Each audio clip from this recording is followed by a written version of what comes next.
Bienvenidos al espacio La Tertulia, la noche de los lunes. La dedicamos aquí en La Ocho Bierzo a la conversación, hoy con el mundo de la política como protagonista. Nos acompañan, como siempre, el director de La Ocho Bierzo, Germán Gabela. Muy buenas noches. ¿Qué tal? Buenas noches. Y en este caso, Manuel Cachafeiro, delegado de Diario de León en el Bierzo. Manuel, muy buenas noches. Buenas noches. Y pasamos ya a presentar a nuestro protagonista en la jornada de hoy, Miguel Suárez Arcán. Buenas noches. Muy buenas noches y Miguel muchas Suárez gracias por invitarme.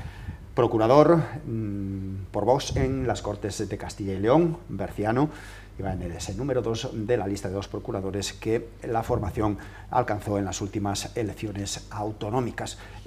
¿Cómo están siendo los primeros meses, las primeras semanas de legislatura para un novato en las Cortes de Castilla y León como eres? Bien, ¿cómo estás siendo? Bueno, en esta legislatura novatos estamos siendo muchos en las Cortes de Castilla y León, la verdad que somos mucha gente nueva, pero bien, la verdad que la acogida por parte del personal de la casa está siendo maravillosa, gente súper trabajadora y realmente, pues bueno, adaptándonos al día a día un poco distinto de nuestras labores profesionales de las que venimos cada uno de nosotros. ¿Algo que le haya sorprendido en estos primeros meses de la vida parlamentaria en Castilla y León? No, sorprendido como tal, no. Realmente yo no conocía Valladolid prácticamente, y el edificio ni muchísimo menos, entonces la primera vez que llegué al edificio de las Cortes, pues sí que pasar por la garita, este tipo de controles de seguridad que tienen estas administraciones públicas, pues son extraños para un lego en la materia. Pero bueno, esto es... estamos calentando, ¿no? Exacto. No ha pasado nada todavía. No, para nada. Y la verdad que incluso el trato con la mayor parte de los compañeros de otros partidos políticos está siendo realmente muy cordial.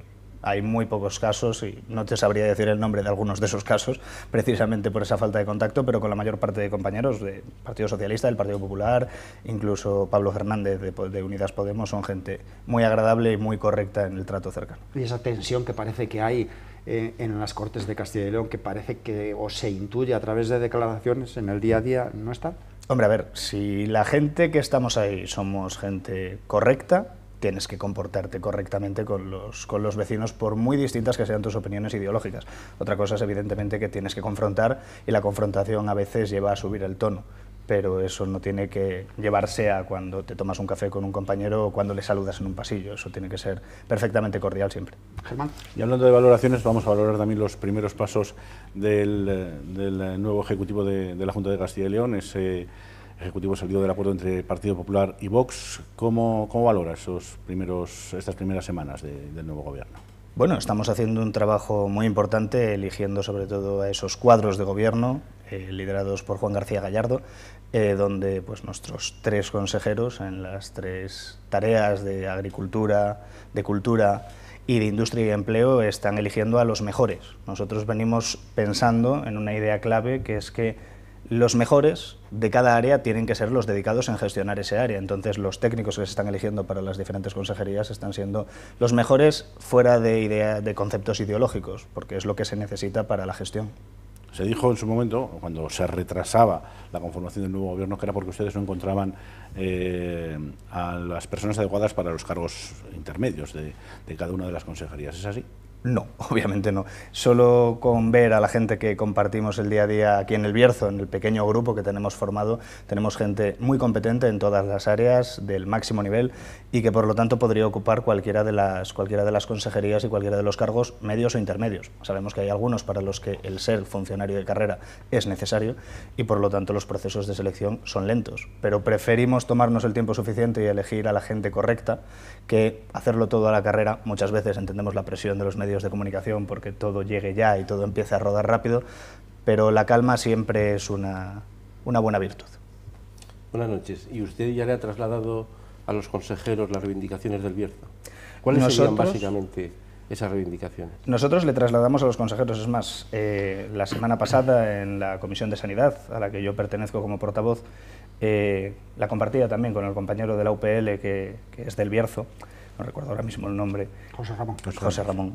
Y justo compartíamos ciertas posiciones sobre el Bierzo, que además el consejero también comparte: la necesidad de empezar a trabajar en la unidad de radiología, la necesidad de enfrentar los problemas de personal. Empezar a trabajar. Un compromiso. Exacto, que ese compromiso se lleve a cabo y el consejero se ha comprometido a que ese compromiso se llevara a cabo. Nosotros desde Vox, en una consejería como es la de Sanidad, que no depende de nosotros directamente, depende del Partido Popular, estamos con ellos, tenemos un gobierno conjunto en el cual todos formamos parte del mismo gobierno y por lo tanto el Partido Popular encontrará nuestro apoyo para enfrentar ese tipo de problemáticas. No les sé decir en el caso concreto, por ejemplo, de la nueva consejería en la que está Suárez Quiñones, que ahora ya no es Fomento directamente, pero todas las problemáticas del Bierzo se trasladarán y se trabajará sobre ellas. Pero hay, señor Suárez, 3 consejerías que son las suyas, que el Bierzo está muy pendiente de las mismas. En industria, lógicamente, por la situación laboral y de empleo que derivada del cierre de la minería, del cierre de las centrales térmicas, etcétera, se ha generado, con esa necesidad de reindustrialización. La de agricultura, con la necesidad de la mejora del regadío. Esta semana sabemos que la Confederación Hidrográfica del Miño-Sil restringe la aportación de agua a Canal Bajo, ya no se puede regar por la noche por culpa de la sequía, aparte de los 7 metros cúbicos pasa a 6, y la de cultura con todo el tema pendiente de médulas. Hay 3 campos en las consejerías de Vox que usted tendrá que apretarle a los señores consejeros. ¿Les apretará? Nosotros tenemos que trabajar por el interés, evidentemente, en mi caso de los bercianos, de los leoneses y de todos los castellanos y leoneses, porque al final nos han elegido como representantes de Castilla y de León, no como representantes específicamente del Bierzo. Tenemos que trabajar por esos intereses y con las consejerías que forman parte directamente de la responsabilidad de Vox. El propio consejero Beganzones lo comentaba el otro día respecto al tema industrial. Vamos a enfrentar un proceso de desburocratización para poder acceder a nuevo tejido industrial en nuestra tierra, la necesaria reconstrucción de terminación y mejora de esos polígonos industriales en los cuales muchas veces nos encontramos sin alcantarillado, como es el caso del polígono del Bayo, donde, en mi caso personal, a veces voy a pasear a los perros allí y me encuentro con la situación que tiene el polígono, y realmente también con el tema de la agricultura. Tenemos la suerte de tener a Gerardo Dueñas, que al final es un experto en su área, fue presidente de Asaja, conoce el mundo agrícola y ganadero y por lo tanto enfrentará las necesidades. En el caso de la cultura les aseguro que el señor Santoja tiene reservadas muchas sorpresas para esta tierra y para toda Castilla y León, porque realmente el trabajo que se va a hacer para colocarnos como la comunidad autónoma líder a nivel patrimonial de España va a ser un trabajo enorme por su parte. Durante estos días hemos asistido a las comparecencias de los distintos consejeros para explicar sus planes, sus propósitos para la legislatura. Algunas de ellas ya han levantado ampollas, como por ejemplo la del consejero Beganzones, consejero de Industria y de Empleo. Los sindicatos ponen el grito en el cielo, ya dicen que va a peligrar el diálogo social. Realmente está en peligro el diálogo social en Castilla y León, la interlocución entre los agentes sociales y la Junta de Castilla y León. Bueno, los sindicatos no tienen que ver peligrar el diálogo social es una actividad. Lo que tienen que ver peligrar es la subvención pública por no hacer nada.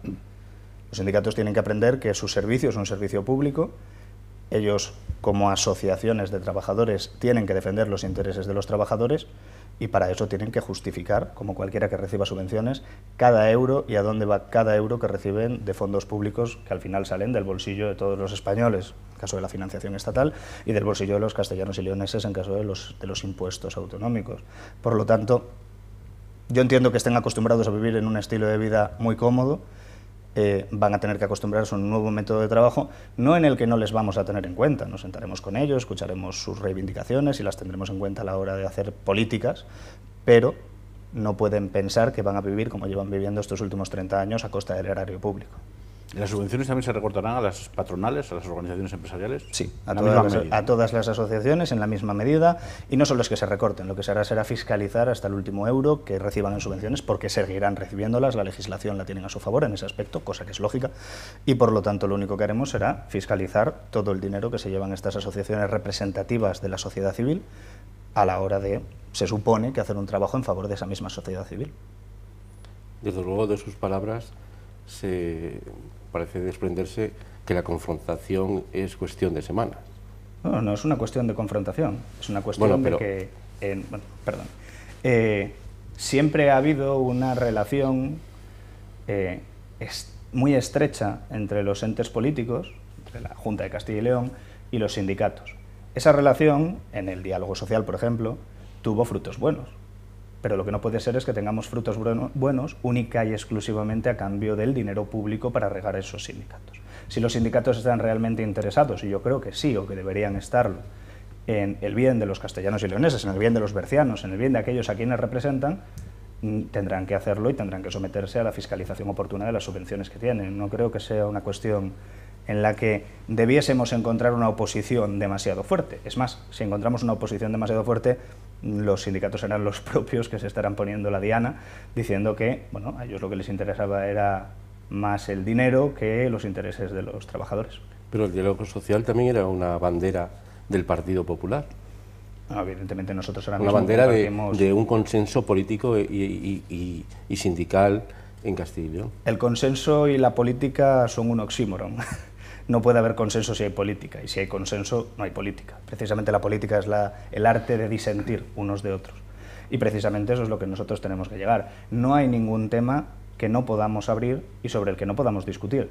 El diálogo social tiene cosas buenas, tenemos que defender esas cosas buenas, pero también tenemos que fiscalizar aquellos abusos que se han producido a través del diálogo social y de los sindicatos y las patronales, sin olvidarlas, obviamente. Pero están en peligro, señor Suárez, los acuerdos del diálogo social que ya se extienden no solamente por este 2022, sino por el 2023. No, evidentemente todos los acuerdos plurianuales que pueda haber ya concretados y que ya estén firmados se respetarán y se editarán en caso de que la propia legislación lo permita. Nosotros somos un partido de ley.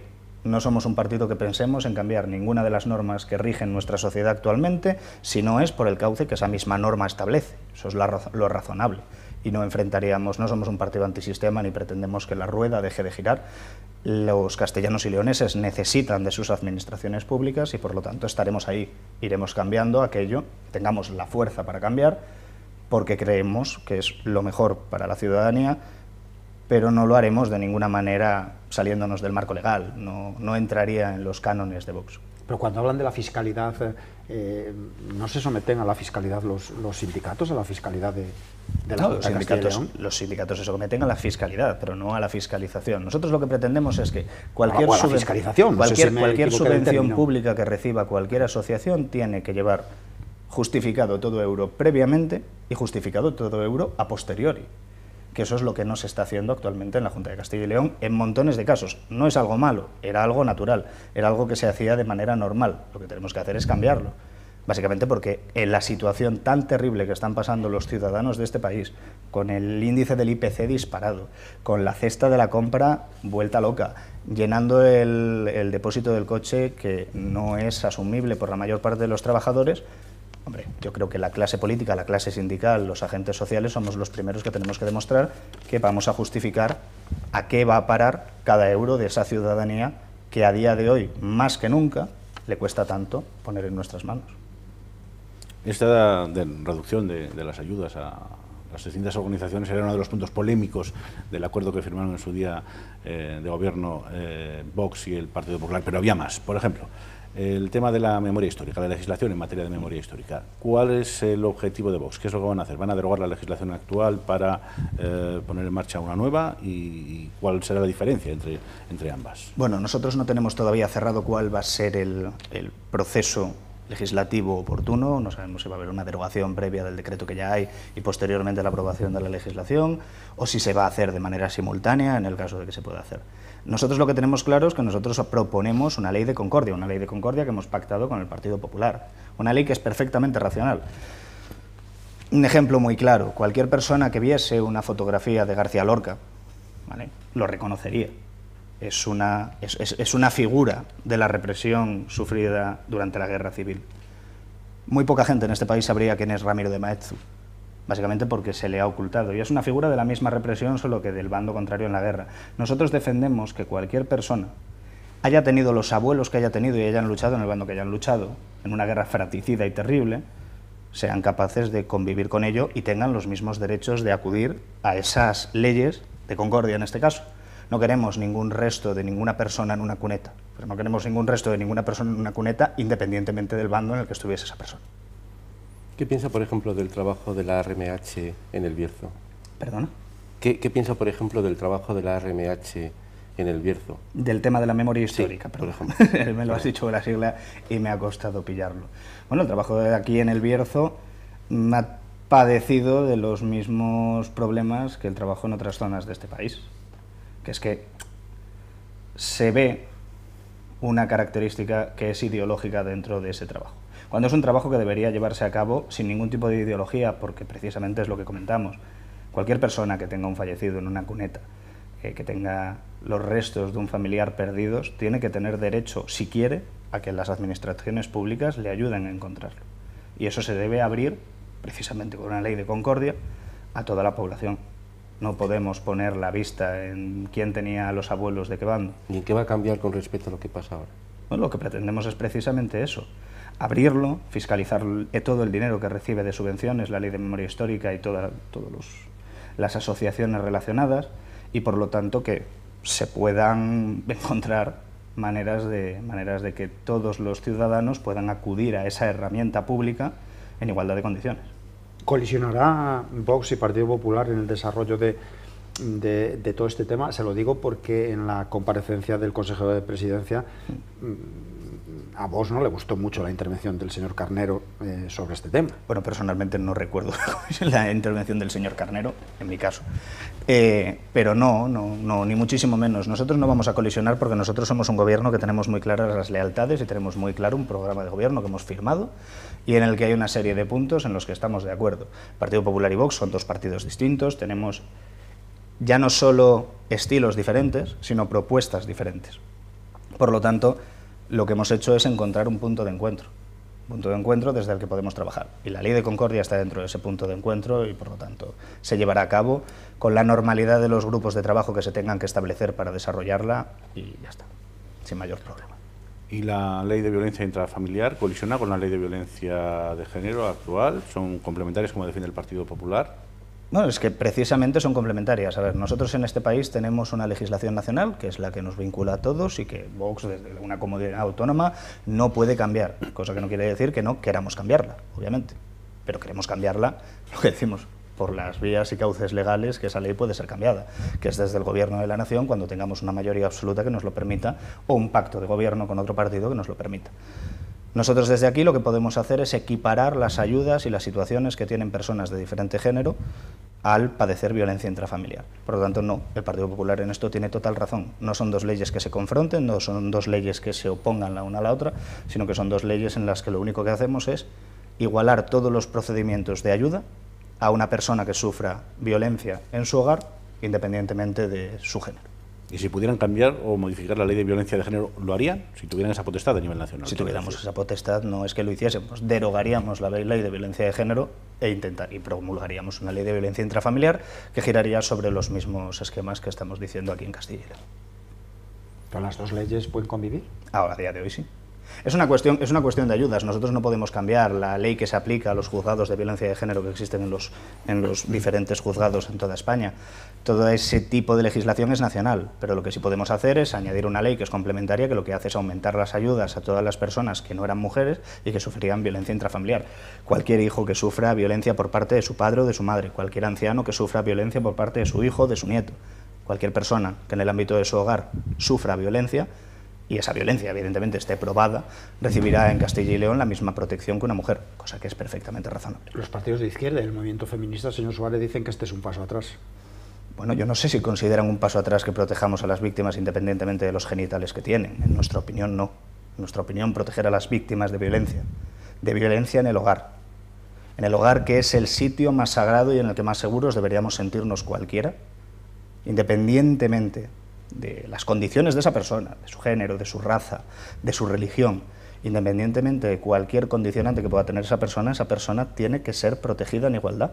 No dejamos de proteger a las mujeres, es más, no va a cambiar ningún ápice de lo que se protege a las mujeres actualmente. Lo único que se hará es igualarlo en casos en los que la víctima no sea una mujer. Volviendo al Bierzo, yo me gustaría saber si hay prevista ya alguna visita de alguno de los consejeros de Vox.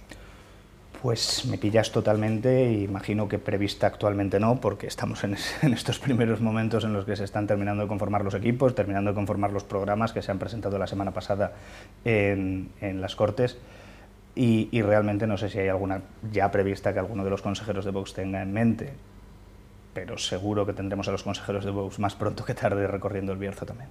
¿Y también un boicot por parte de las instituciones del Bierzo? No, ni muchísimo menos. A ver, nosotros ahora mismo somos los representantes de la voluntad popular, no me refiero a nuestros consejeros, ¿no? Yo en particular, evidentemente, de los votantes de León, pero somos los representantes de unas elecciones democráticas en las que hemos jugado con las mismas normas que el resto. Si las instituciones del Bierzo hiciesen algún tipo de boicot institucional a un cargo ejecutivo de un gobierno democrático, los que estarían quedando en muy mal lugar serían no esas instituciones, que no quedarían en mal lugar en ningún caso, sino esos representantes que tienen esas instituciones actualmente. No creo que lo hagan. ¿Sobre qué tema, qué le gustaría a usted que fuera esa primera visita, para qué tema de algún consejero, en este caso de los 3 consejeros de Vox? Y antes de eso, ¿por qué Vox eligió esas 3 consejerías? No le puedo responder a la segunda pregunta, básicamente porque no participé de los grupos de decisión a ese nivel, de esas negociaciones que se llevaron a cabo con el Partido Popular.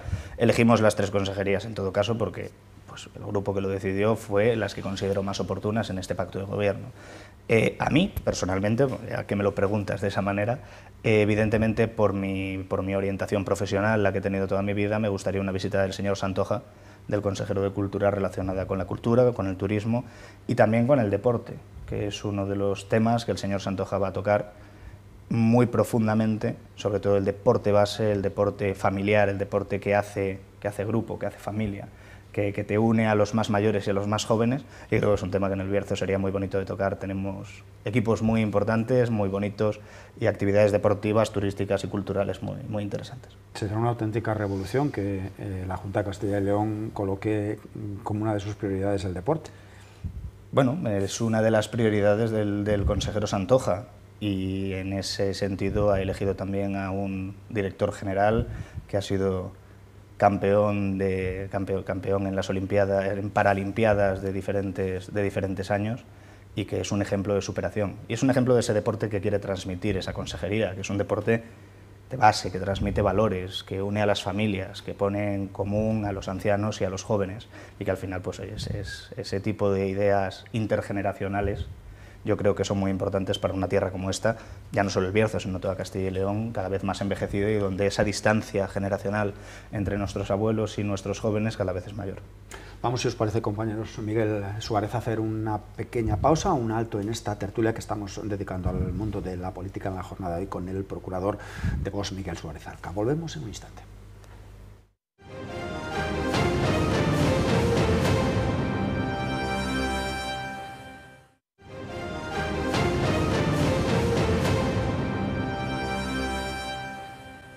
Seguimos en la tertulia hablando con Miguel Suárez Arca en esta noche de lunes, Germán.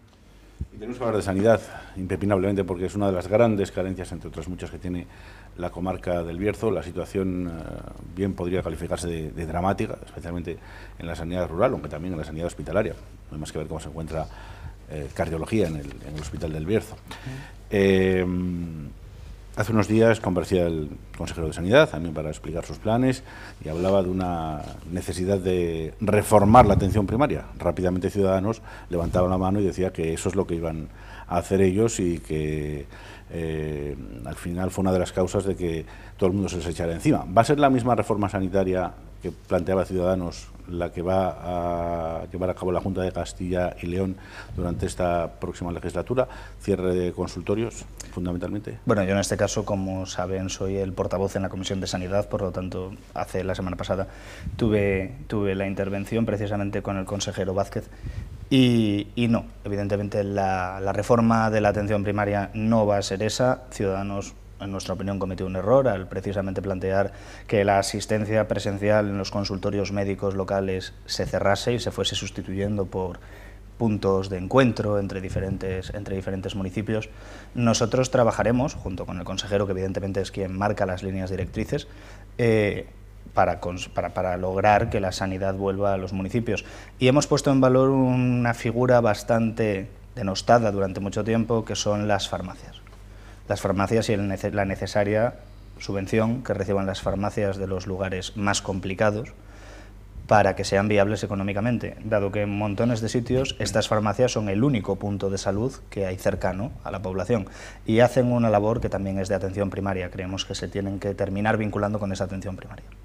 ¿Los consultorios mantenerlos abiertos todos, tal cual están? hombre, lo excelente sería mantenerlos abiertos todos, pero en el momento que, si pueden escuchar la comparecencia del consejero, verán que es una persona muy realista, y la realidad es que a día de hoy tenemos un problema de médicos en esta región, un problema que él ya ha denunciado, y además que va a poner todo su esfuerzo en conseguir solucionarlo. Por una parte, intentando pactar con todos los hospitales donde esos médicos los hay en mayor cantidad y que por lo tanto pueden voluntariamente acogerse a un sistema en el que se puedan desplazar, y en caso necesario aplicando el decreto de desplazamiento obligatorio para cubrir las necesidades de todos los ciudadanos, porque la sanidad al final es un servicio público y todos los ciudadanos de esta tierra tienen derecho a recibir un servicio sanitario de calidad, ágil y bueno, correcto, lógicamente.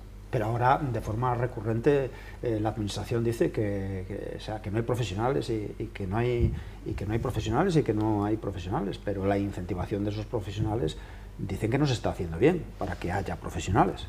Bueno, el problema ahí es cuál es la incentivación que quieren los profesionales, que es el problema que se plantea. Si la incentivación fuese única y exclusivamente monetaria, enfrentarla podría tener sus problemas económicos, pero sería relativamente fácil plantearlo.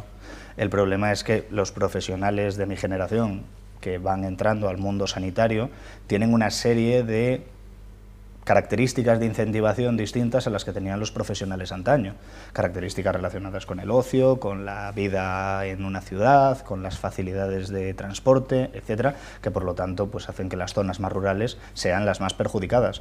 De ahí que tengamos que encontrar la manera de incentivar a esos profesionales para que se queden, pero no va a ser una manera única y exclusivamente monetaria. Me parece muy interesante el punto de vista del consejero, en el que lo que intenta es decir, voy a pactar con estos profesionales para poder cubrir las necesidades sanitarias, pero lo esencial es cubrir esas necesidades, y si se tienen que aplicar los decretos legislativos que ya existen para forzar esos desplazamientos, se hará.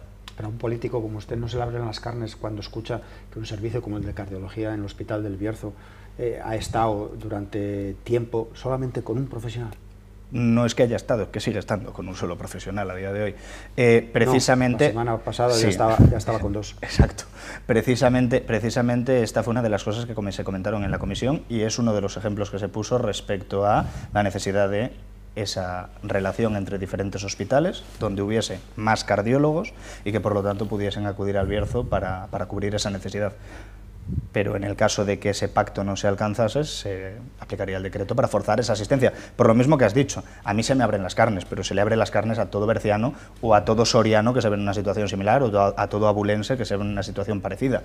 Y eso tenemos que solucionarlo. La realidad es que tenemos un problema de profesionales médicos, porque al final terminan yéndose a las grandes ciudades por un tema de comodidad y de esos incentivos que ya se encuentran automáticamente, y hay que solucionarlo, y se solucionará por lo menos de primera mano de esa manera, negociando con los hospitales de las grandes capitales de provincia que tenemos aquí para poder cumplir las necesidades de los lugares más complejos, y en caso de que no, aplicando el decreto. Sí, pero esos refuerzos que se están prestando, por ejemplo, en el Hospital del Bierzo, es un día a la semana. Evidentemente eso mejorará, no sé decirle específicamente cuál es el plan del consejero en cuanto a los días que se va a ver esos refuerzos, pero lo sabrá porque es necesario. Y porque la situación actual no es sostenible, por una razón muy sencilla. Esa cardiología con uno o dos profesionales al frente, en un momento determinado, con una baja inesperada, queda coja. Y esas bajas inesperadas hay que lograr preverlas, precisamente teniendo mayor personal. Una de las cosas que planteaba el consejero es también ampliar los horarios de quirófano, a las tardes, que a día de hoy no están ampliados, y por lo tanto, pues bueno, mejorar toda esta estructura sanitaria para dar mejor servicio, reducir las listas de espera, que es algo necesario. Y aparte, pues también lo que decíamos antes, enfrentar el tema de la radiología, no solo por la parte de la clínica privada aquí en Ponferrada, que ya la están montando, sino que habrá también radiología pública. Por lo menos es lo que dice el consejero, y nosotros estaremos encima para forzarle a cumplir con su palabra, obviamente. ¿Y no cree que ha llegado el momento, yo me refiero ahora a la sanidad rural, de decir abiertamente que el modelo actual es insostenible? Es insostenible que un médico se pase la mañana de consultorio en consultorio por un territorio que a lo mejor termina recorriendo más de 100 kilómetros al día. ¿No cree que el modelo es insostenible? Bueno, yo no sé si es insostenible. Evidentemente insostenible no es, porque funciona a día de hoy con todas sus precariedades. Cada vez con más carencias. Exacto, con todas sus carencias. Lo que es evidente es que tenemos que ser capaces de renovar ese modelo. En España había un modelo de médicos rurales hace 30 años muy eficiente, que eran los médicos de pueblo, esos médicos que vivían en el pueblo, que eran autoridades, que tenían hasta una casa que les ponía el Estado para vivir ahí, y ese era un método funcional. Probablemente ese método a día de hoy no fuese viable, básicamente porque esos médicos pues, no tendrían interés en estar en estos entornos rurales, pero que hay que plantear un cambio de paradigma, estoy de acuerdo en que hay que analizarlo, básicamente porque la realidad que se impone al final es la que usted comenta, es la de que cada día tiene más carencias el servicio médico rural. ¿Y por qué pasa en Castilla y León, teniendo dos de las mejores facultades de España de médicos, que no se quieran quedar aquí? Bueno, yo creo que tampoco es una cuestión de las facultades, que son excelentes, sino una cuestión también de son los propios MIR, los que después vienen de montones de zonas de España.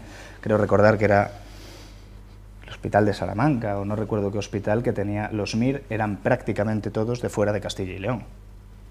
Es algo que es relativamente normal, pero tenemos que conseguir que esos MIR, después de estar aquí, quieran quedarse.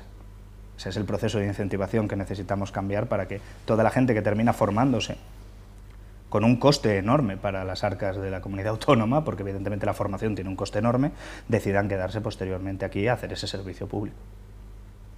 La situación energética en Europa está llevando a que de nuevo la energía térmica entre en el mix de la Unión Europea, debido a los problemas que todos conocemos derivados del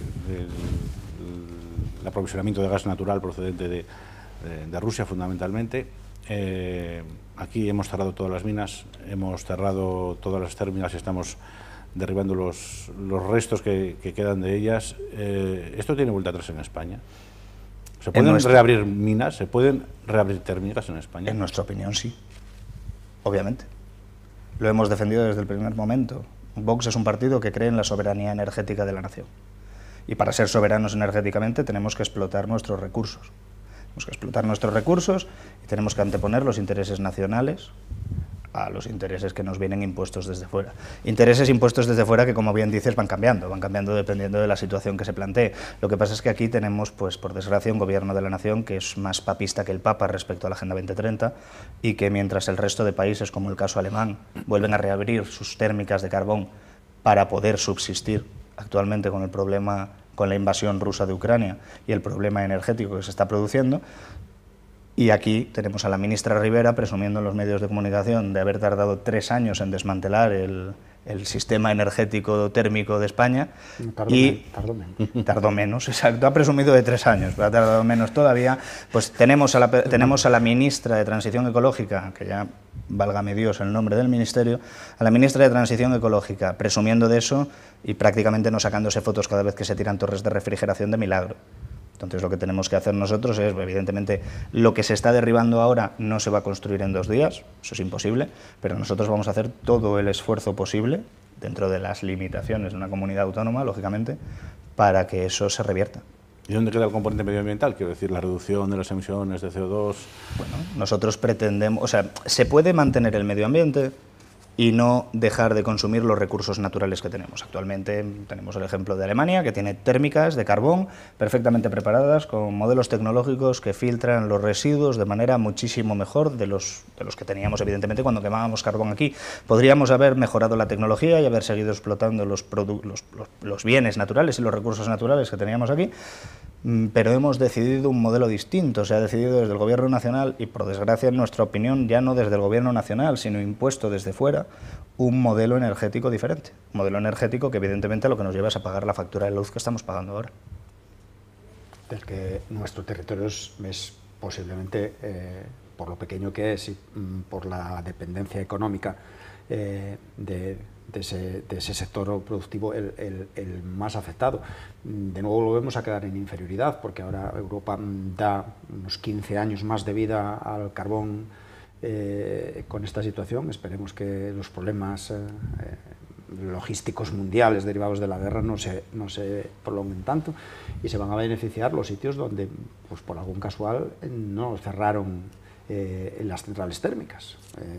Que van a tener, hay 4 centrales térmicas en España que están funcionando y son las que se van a aprovechar de esta coyuntura, que lógicamente el gobierno obligará a las multinacionales propietarias a que las sigan utilizando para intentar contener el precio de la energía y la dependencia del gas. Le quiero decir, el Bierzo, Ha perdido absolutamente todas las batallas, llega tarde a todo. Bueno, el Bierzo no ha perdido todas las batallas, los políticos del Bierzo no han dado ninguna de las batallas. Hace 2 semanas teníamos a Comisiones Obreras, a USO, a UGT, al señor Courel del Partido Socialista, al señor Olegario Ramón del Partido Socialista, a otros insignes miembros del consistorio local, con 1000 personas en las calles reclamando reindustrializar el Bierzo. Eso es como poner a los zorros, a una jauría de zorros, a cuidar al gallinero. La culpa es suya. Son ellos los que han callado durante décadas mientras todo eso se hacía, porque vivían genial precisamente gracias a los fondos Miner que sirvieron para amordazar a las administraciones y a los sindicatos y que no dijesen nada de que estábamos dejando el Bierzo sin el único tejido industrial que hacía que después pudiese haber un tejido de servicios potente. Evidentemente nosotros no vamos a venir con esa iniciativa, nosotros vamos a pelear porque volvamos a ser soberanos energéticamente. Y la soberanía energética tiene que volver al Bierzo también. No es una tierra que tiene las instalaciones preparadas y los terrenos habilitados para poder llevarlo a cabo. Y evidentemente, en la medida de las posibilidades de nuestra autonomía, de la legislación vigente, pues intentaremos promoverlo. Aquí está todo cerrado ya no hay vuelta atrás. No es que no haya vuelta atrás, a ver, en algún momento no hubo central térmica en Cubillos. Por lo tanto, lo que ellos tiran, podemos volver a levantarlo. Podemos levantar algo distinto, podemos levantar algo mejor. Pero lo que no vamos a hacer es quedarnos parados, lo que no podemos hacer es resignarnos y decir, no, bueno, vamos a convertir la térmica de Cubillos en una planta de reciclaje de baterías de coches eléctricos, ¿vale? Y entonces pasamos de ser productores de nuestra propia energía a ser el vertedero de la Europa globalista que viene a traernos sus baterías aquí. O vamos a deshacer también las palas eólicas, que ahora nos hemos dado cuenta de que cada X años hay que reciclarlas. Sorprendentemente nadie lo comentó cuando nos estábamos poniendo a llenar los Montes de León de palas eólicas. O como quieren seguir haciendo ahora, que precisamente es el objetivo, seguir llenando nuestros montes, nuestras tierras de cultivo, nuestras tierras de ganadería, de palas eólicas. No entraré en la parte estética que conllevan, pero sí en la parte de destrucción medioambiental. Destruye el medio ambiente, porque eso no es ecologismo, eso es otra cosa. Es otra cosa, es un modelo energético diferente en el cual quieren, bueno, mantengo lo dicho, si es que solo hay que ver la factura de la luz que cualquiera de vosotros pagáis todos los meses para entender cuál es el modelo energético al que España ha sido dirigida por la Unión Europea. No, si los ecologistas también se oponen a esta proliferación de parques eólicos y parques fotovoltaicos al ahí final. Está todo el mundo de acuerdo. ¿Sí? Hay una frase muy buena de Roger Scruton que dice que el conservadurismo nace de una intuición que puede tener cualquier persona con un mínimo de madurez. Y es que lo bueno cuesta muy poco de destruir y mucho de hacer.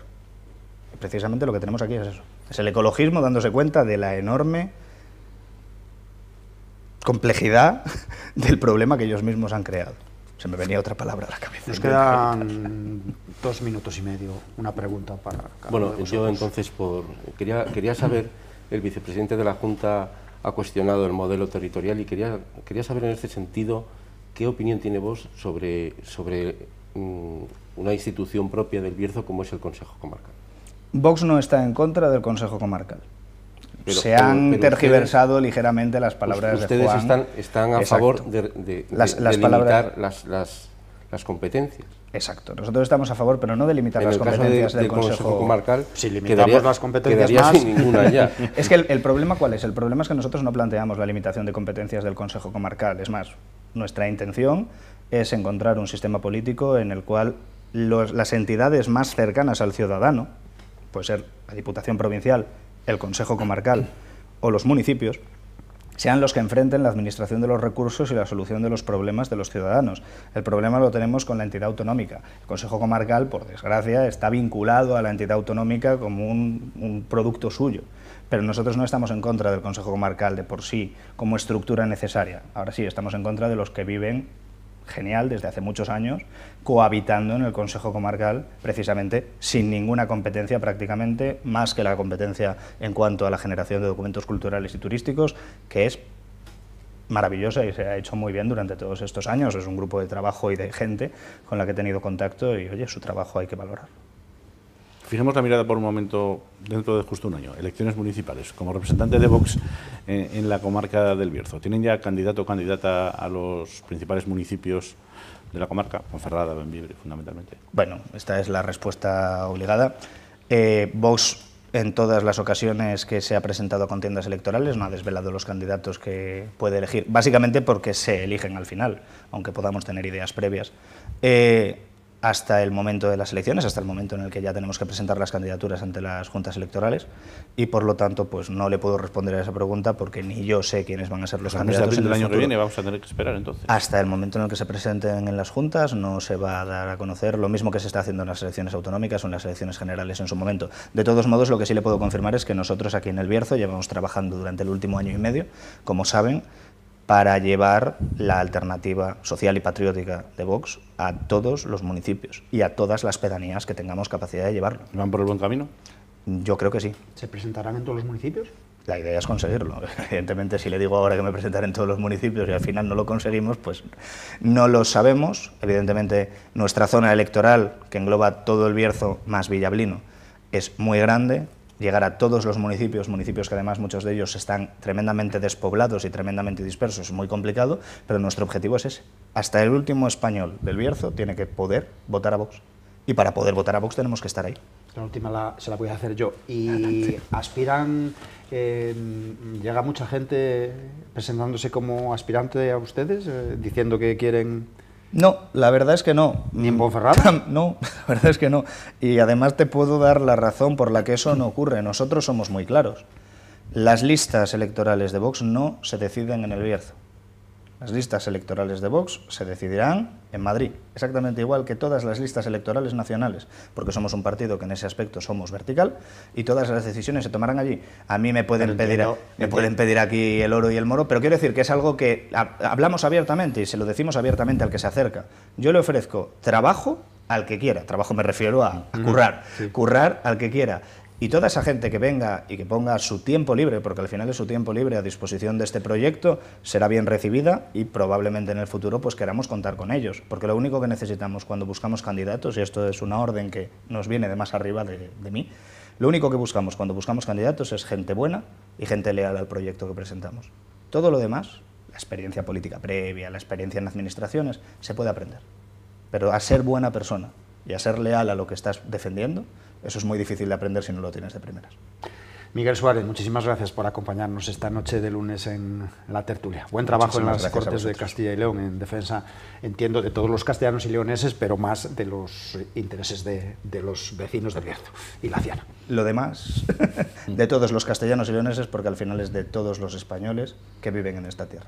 Muchísimas gracias, Miguel Suárez. Germán Gabela, director del 8 Bierzo, buenas noches. Manuel Cachafeiro, delegado de Diario de León el Bierzo, buenas noches. Hasta una nueva ocasión. Cerramos la tertulia. El próximo lunes volvemos con un nuevo protagonista de actualidad. Que pasen la mejor semana posible.